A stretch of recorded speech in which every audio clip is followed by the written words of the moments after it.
Bom dia, muito obrigado pelo convite. Eu acho que é uma excelente oportunidade de nós nos integrarmos em tópicos que nos afligem e com os quais nós temos diuturnamente trabalhado, e posso dizer, e acho que o segurado apresentou isso de modo muito concreto, evoluído de modo substantivo ao longo desses últimos, eu diria, 1 ano e meio, onde aquilo que foi sonhado e pensado começou a mostrar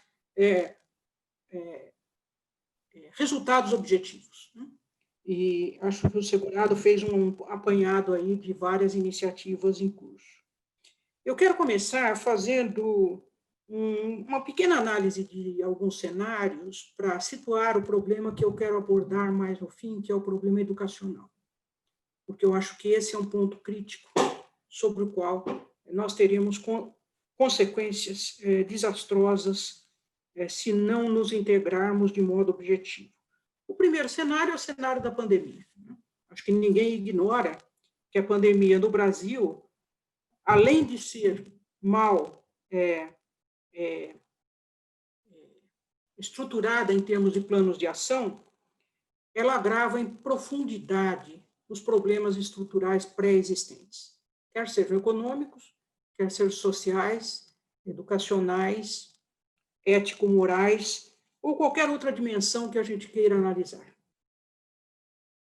A consequência disto é que a pandemia, ela não apenas afeta de modo profundo a vida do país, mas ela agrava todos os nossos problemas estruturais pré-existentes. Então, esse é o primeiro cenário que eu gostaria de colocar. O segundo cenário é um cenário de qual é a situação do Estado de São Paulo do ponto de vista de uma visão muito particular minha, como observadora. Eu recentemente escrevi um texto, eu diria pouco cordial, sobre aquilo que eu chamei um triângulo equilátero e o olhar obtuso. O que eu chamei de um triângulo equilátero?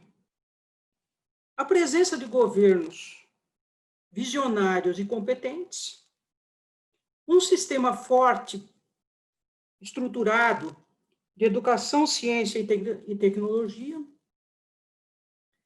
e estratégias para a implantação de um desenvolvimento sustentável, onde aqui o desenvolvimento sustentável aborda todas as facetas dos 17 objetivos das ODS, né?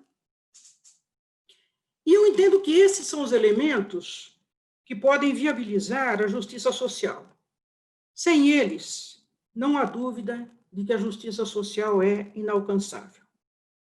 O que eu chamei de a visão obtusa é justamente daqueles que atacam este sistema de educação, ciência e tecnologia, achando que os problemas do Brasil, do Estado, se resolvem pela solução dos problemas econômicos, sem entender que os problemas econômicos são a consequência da inexistência do que eu chamei os vértices do triângulo equilátero. São Paulo tem o mais qualificado sistema de educação, ciência, tecnologia e inovação da América Latina. Por coincidência ou não, é o estado mais desenvolvido do país. Isso não significa que seja sustentável, né, do ponto de vista das ODS, mas o fato é este. O sistema paulista foi construído por visionários que apostaram na criação da FAPESP como uma agência autônoma de financiamento. E das criações das universidades estaduais e do conjunto de institutos que temos de pesquisa, desenvolvimento e tecnologia, entre as quais hoje o mais citado é o Butantan, mas não é só o Butantan que existe no estado de São Paulo. Portanto, São Paulo tem um sistema, mas também tem um conjunto de escolas técnicas descentralizadas e também o conjunto de escolas do Centro Paula Souza. Então, São Paulo tem um sistema. E nós temos que fazer com que esse sistema funcione da melhor maneira possível. Na pandemia, esse sistema está sendo estressado ao máximo.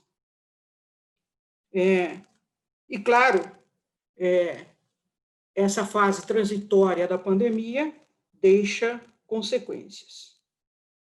E eu queria aqui dar um exemplo de como esse sistema funciona, e funciona muito bem.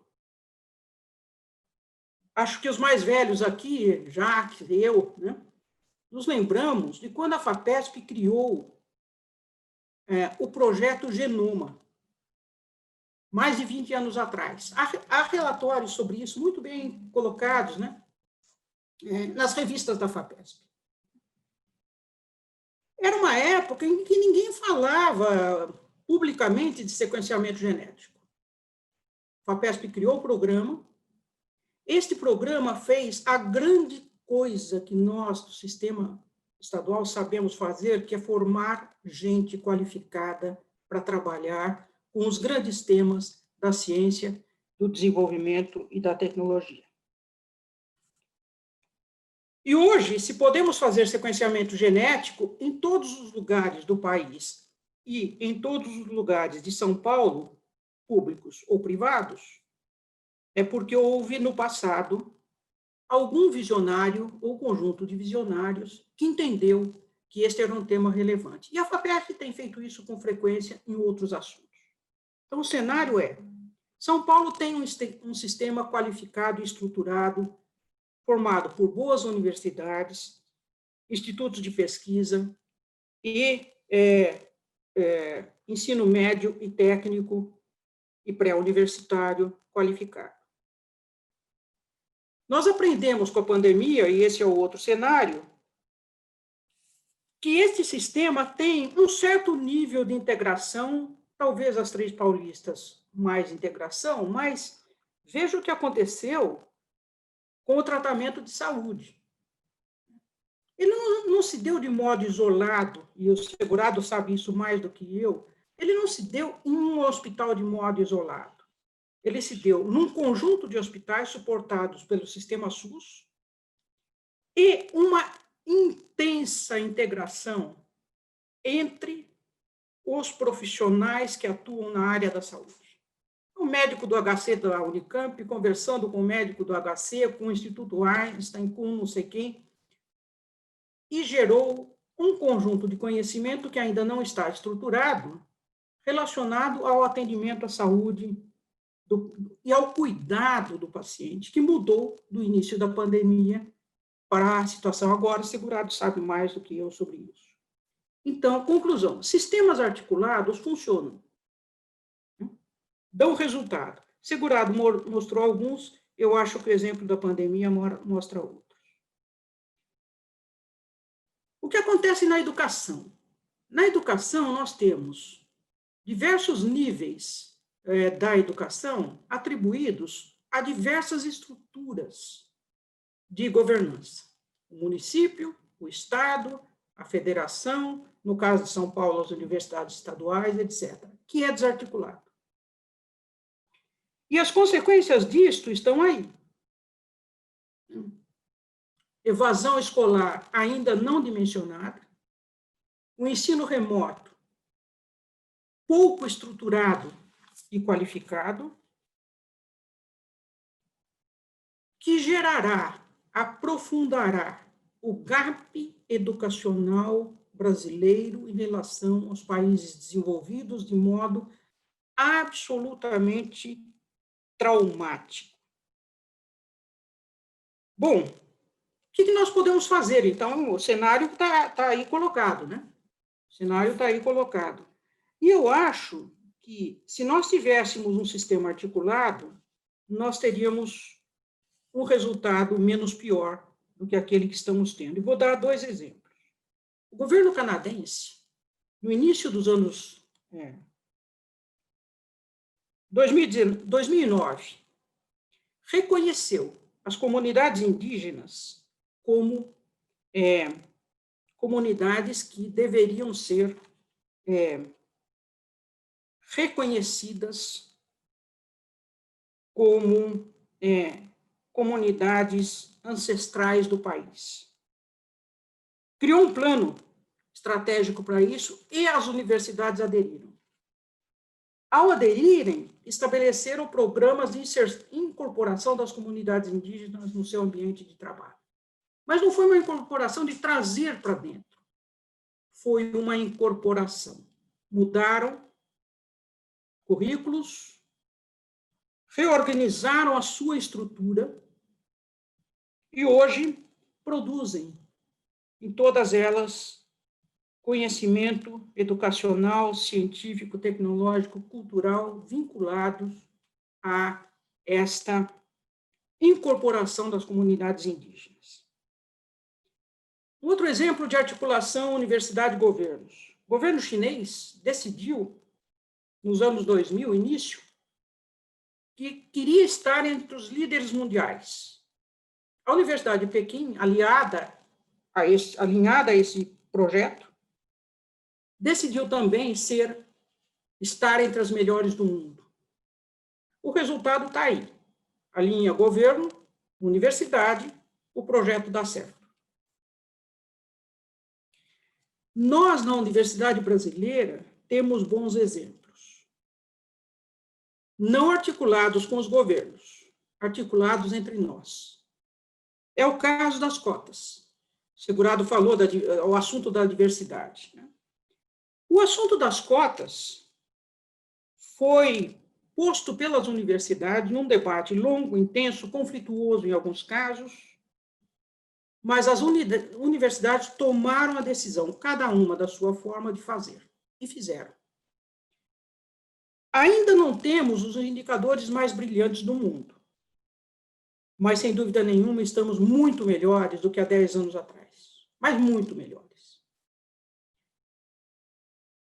Os governos, nesses casos, até atrapalhavam, né? Acho que continuam atrapalhando. Mas esse processo é irreversível. As universidades tomaram a decisão de fazer. E não tem tribunal superior que vá mudar isso. Então, fizemos porque entendíamos que isso era importante. Então, e continuamos enfrentando, né? Desafios nessa área, que não são pequenos, mas estamos avançando substancialmente. Cada universidade com a sua forma de fazer e o seu tempo. Bom, a disruptura no ensino, ela está posta. Ela tem que ser objeto da nossa articulação enquanto sistema estadual. E nós temos o sistema em todos os níveis. Alguns nós podemos facilmente nos articularmos, como, por exemplo, as universidades públicas do Estado de São Paulo, e aqui não estou falando só das 3 paulistas. E eu tenho uma proposta muito objetiva de um tema que eu acho que a gente deveria começar a conversar, porque sem ele nós sofreremos as consequências enquanto país, enquanto Estado no futuro. E alguns desses temas que eu não tenho resposta como resolver a questão dos alunos ingressantes em 2020 que tiveram praticamente só atividades remotas.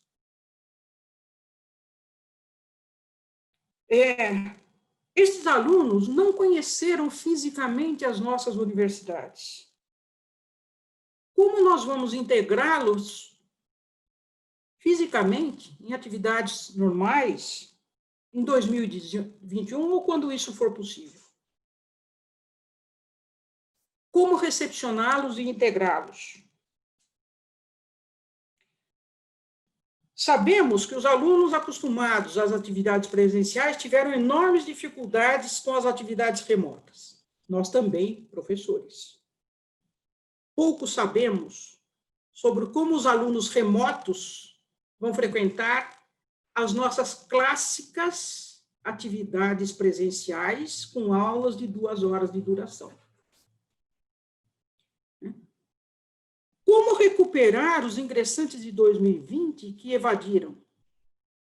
Quantos são? Então, os nossos projetos de métricas vão ter que olhar estes assuntos para que a gente monte, no âmbito de cada uma das nossas universidades, as estratégias adequadas para recuperá-los. Vamos considerá-los apenas evadiram? Tchau. Ou vamos buscá-los, tentando inseri-los novamente nas nossas universidades sem um novo vestibular? E isto deveria ser um compromisso, ou deveríamos trabalhar para gerar um compromisso entre as 3 estaduais paulistas e as 3 universidades públicas federais, de modo a que esses alunos pudessem ingressar em qualquer uma das nossas universidades de acordo com as suas próprias conveniências e mais, assumir o compromisso de reconhecer as atividades cursadas. Eu falo isto porque esta população não será pequena, e são pessoas que tiveram a qualidade, conseguiram ingressar nas nossas universidades, portanto, são bons alunos.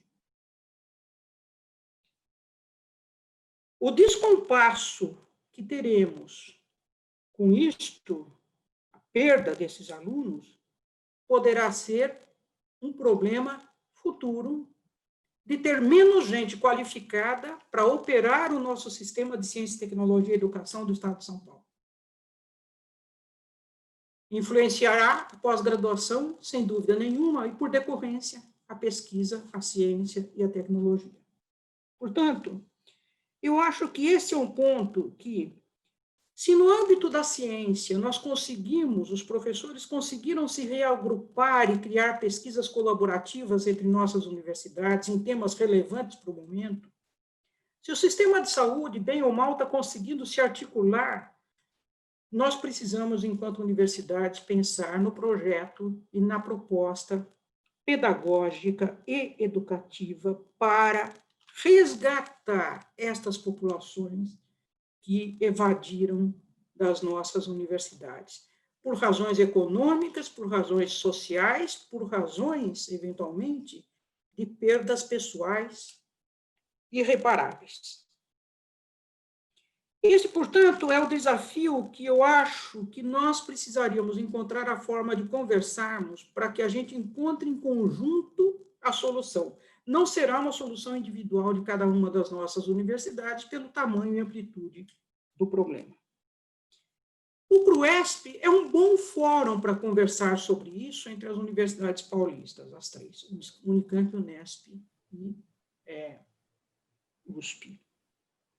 Mas nós temos outros segmentos, que são as públicas federais, e nós temos o sistema Paula Souza, que precisa ser integrado neste esforço, e também a Univesp, né, de resgatar esta população que está evadindo em 2020, e talvez que em 2021 também não se matricule nas nossas instituições por razões diversas.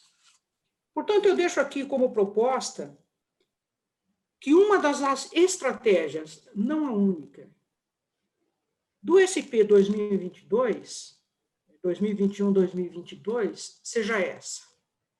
Conversarmos, como temos o GT que trata da transparência e da carta de serviços, como temos os grupos que estão atuando nas métricas, ou os grupos que estão atuando em outras iniciativas, nós estimulássemos como proposta do projeto Métricas que as universidades, em conjunto com Paula Souza, discutissem a questão da evasão desse período 20 para resgatar esta população de alunos que está se perdendo ao longo desse percurso tão traumático que estamos vivendo. Esta é uma forma, este seria talvez mais um elemento a nos unir e compor aquilo que nós estamos nesse momento chamando de uma rede de universidades, ainda que de modo informal, né? Ainda que de modo espontâneo, de modo que a gente possa criar iniciativas conjuntas,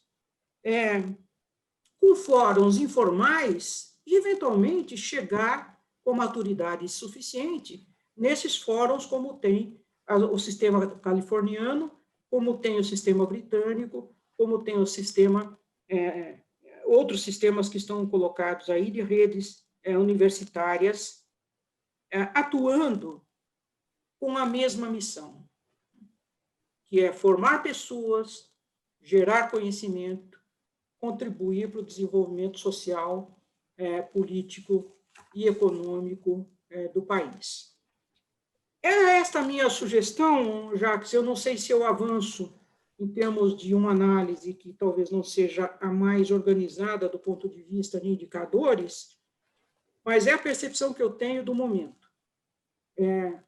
O aprofundamento do gap educacional decorrente da pandemia é um assunto que nós podemos mitigar.